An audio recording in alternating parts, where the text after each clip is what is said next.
Hey everyone, it's Joe Kral with the Society of St. Sebastian, and again, welcome to Pro-Life University. Glad y'all could come and watch another great episode on the morality of pro-life legislation, the morality of why we're doing this, and so forth. I hope you all have been staying safe, practicing safe social distancing, and again, I hope everyone's been healthy, and if you have any friends or family members out on the front lines, please be aware that definitely we at the Society are praying for them, praying for their health, and praying for all that they do. You know, we really appreciate those frontline workers that are helping us out. And today we're going to talk a little bit about the COVID-19 thing again. We're not going to talk about those state orders. I know I've given a couple episodes on that. We've had a lot of discussion regarding COVID-19 and what it means, what those state orders mean, how they're effective, how it's showing to be a pro-life bellwether, if you will, and so forth. But interestingly enough, we're going to talk a little bit about the COVID-19 vaccination. And, you know, obviously many organizations are out there, I should say researchers and universities and other biotech firms are out there looking for vaccinations. So we're going to talk a little bit about that. And we're going to also talk about the need of humane fetal, I guess you could say humane fetal disposition laws and so forth, and how these all tie in with one another.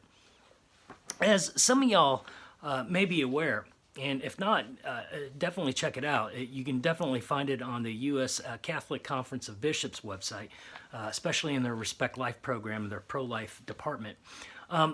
A letter that was sent out by the bishops and by many various pro-life leaders.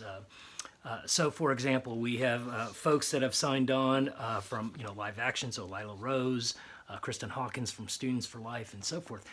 Many prominent pro-life folks that are out there. And in it, what we see is the urging of the Food and Drug Administration to find a vaccination for COVID-19 that does not use aborted fetal body parts, essentially. So many moons ago, many decades ago, as a matter of fact, back in the 70s, some cell lines were developed for vaccinations from, unfortunately, from an unborn child that died through abortion. And so a lot of people have problems with that. For obvious sorts of reasons. I mean, naturally, you hear this sort of thing, right, and you recoil, right? Well, that's a proper moral reaction because your conscience is telling you something's not quite right with that. Why do we develop vaccinations, from someone that was unjustly killed, right? So let's talk about that because I think that is something that is desperately needed to be talked about. So I'm sure many of you, as you are very aware, are already in the process of hearing from the news about the various folks that are out there that are working on coming up with a vaccination to obviously stop the spread of COVID-19 and to help those patients never even get COVID-19. And the little bits that we do hear about, because the news doesn't give us some of the ins and outs. In some cases, it tends to sensationalize and leaves out some big important information that people would like to know. So what we have going on here is there is a case that's going on overseas in Europe where we see a case where some researchers are using this cell line that was derived from this unborn child that had died through abortion. We obviously have some major moral concerns for that. Part of it is obviously one of the things that we want to ensure is that we don't want to use aborted fetal lines because obviously when we do such things, we kind of, promote in a roundabout way, obviously, that, hey, you can use these body parts that have come from unborn children that have been unjustly killed through abortion. You can use their body parts for research. That's plainly wrong. That gets into what we would call utilitarian ethic. And so forth. Now, we don't obviously hold to that sort of ethic. This idea that the people that garner the greatest sort of amount of pleasure, All right, that's the greatest good that you can do for society. We don't really hold to that sort of thing. We hold to an absolute moral standard that we believe is written into our very natures. Right, we believe as people made in the image of God that there are certain rules that we need to abide by, certain standards, moral rules, and so forth. And we can come to know these moral rules through moral reasoning. Now, let's just talk about some of the issues that we're dealing with here with respect to that. Some of the issues that we can talk about are what's called cooperation with evil and scandal. Right? These are two issues that we deal with in ethics. And it helps us determine, is this right or is it wrong, and so forth. If it leads to scandal, you shouldn't do it, right? Because you're encouraging someone to do something that is wrong, that is an illicit and a morally illicit action. Right? And obviously, cooperation with evil is something that most people obviously do not want to do. They don't want to do evil things. They want to do good, morally good things. And that's something that we all try to strive for. Right? Now, if we look at this particular case, all right, and there's various degrees of what we would call cooperation. So you've got formal cooperation with evil, and that's when you have two or more folks that agree to do an evil act. So obviously, the abortionists, the nurses that commit the direct abortion are committing what we would say is a direct evil, right? They're committing something that's intrinsically wrong. They've all agreed to commit this act. And so that would be a form of formal cooperation, right? In many cases, even the abortionists selling these body parts, for research and stuff, would be also kind of a form of formal cooperation. Here it'd be between the abortionist or the abortion industry itself and those that are wishing to procure those sorts of body parts. They would be in a form of formal cooperation, right? And then you get into something that's called material cooperation. Material cooperation tends to get a little bit more questionable, but you can still be held liable. So, for example, if we look at some of these particular sorts of cases and so forth, you have the abortion clinic itself, the abortionist and the staff that, help perform and enable these direct illicit acts and so forth. Again, informal cooperation. But, you have other various things that keeps the abortion clinic going. So the mailman delivers the mail. You might have someone who cleans up. Obviously, if you have a plumber come in and fixes the plumbing, if there's any sort of plumbing issue and so forth. These might be a little bit more questionable as to, are they really being complicit in this sort of evil act? And this is really kind of the question that we're dealing with in this particular situation. Now, I think in many cases when we deal with this, the person that would receive the vaccine is way down there.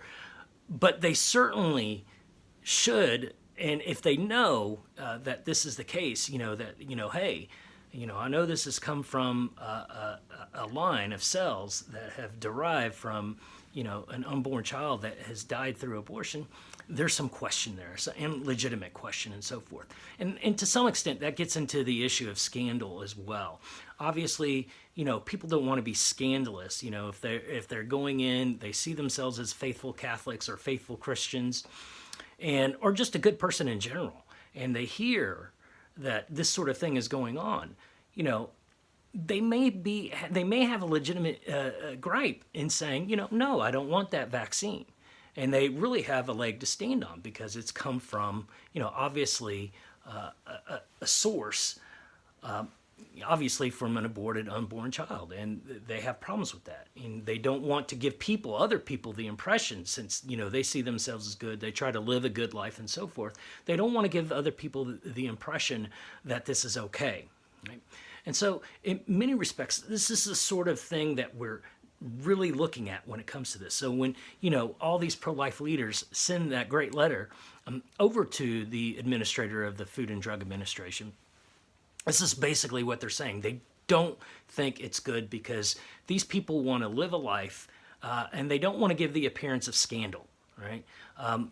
Obviously the person that takes the vaccine is not responsible for the abortion itself, but there is that issue of scandal that's going on and so forth. And so that is what they're looking out for. They don't want to give that appearance that this is something that is okay to do, right? And again, in many ways, this gets into the fetal disposition laws that I've talked about before in another video from several months ago. I think we need to really understand the need for such laws. And I think this particular case, the COVID-19 case, where you have all these researchers that are diving in and trying to find a vaccine, this really kind of emphasizes the point for the need of such laws. The simple fact is that we can't use children that have been killed through abortion as some sort of, mining, harvesting ground, if you will. This is not the case. You're doing something that desecrates that human body that's been made in the imago Dei.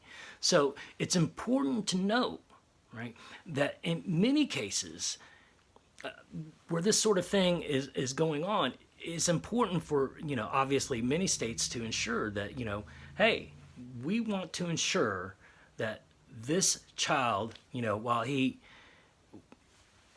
obviously wasn't appreciated in life like he should have been, like he ought to have been, this young child should be appreciated and given the dignity that he deserves, at least in death.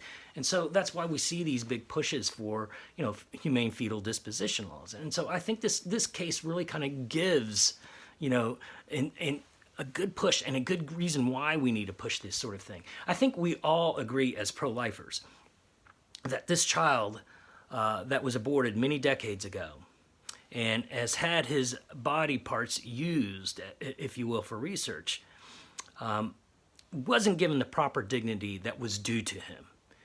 This child should have been buried. This child should have been given a grave, and there should have been a corporal act of mercy here. And that's literally one of the things that we're obligated as Christians, is to bury the dead. And this child should have been given a proper burial. It should have been basically given the dignity in death that he didn't get in life. And so this child obviously suffered a double indignity. And I think this is important to note here. And again, I think, the letter in many ways kind of points to this reality.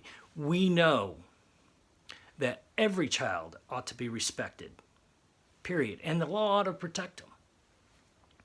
We know that we shouldn't use children just because someone aborted them, that we shouldn't even use their body parts just because it might help, cure a disease or something like that. We got to remember, the end doesn't justify the means, right? That's an important thing here. People are not mere things. We've got to understand that. They are important. Their goal is to be with God, and we got to respect that sort of thing. That's why we have a right to life and so forth. I think it's important to finally note that there are other alternatives out there that are as just as promising, if not even more promising, that don't involve questionable, ethical, biological material. Let's use those instead. We already have researchers that are on the forefront working on this sort of thing, and we think that there can be success and there can be breakthroughs using ethically alternate sorts of biological materials that don't derive from a dead human being that has died through abortion. Well, guys, I hope you enjoyed this video. I hope it is giving you a little bit of insight again. And again, if you have any questions, just put them down below. Give us a big thumbs up. We always appreciate the thumbs up, right? And, if you haven't subscribed yet, be sure to subscribe. We appreciate everything that y'all do. Stay true to the cause of life, and I hope you all have a blessed weekend. Thank you so much. Bye-bye.